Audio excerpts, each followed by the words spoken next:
Hey, what's up, guys? If you've been playing Marvel Rivals and maybe there's some annoying audio that you just don't like and you want to change that, I'll show you how.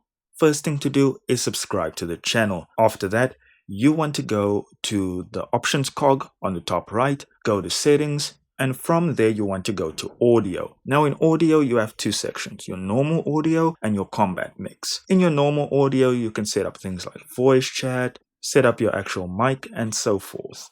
You can also adjust voiceover audio and more. In the combat options tab, you have presets that you can change and basically use a set preset, obviously. However, you can go in and adjust individual combat audio options, which is awesome. So maybe if some of the combat options are over the sound of your actual voice, you can lower these. And that's it, guys. Adjust to your liking and have a good one.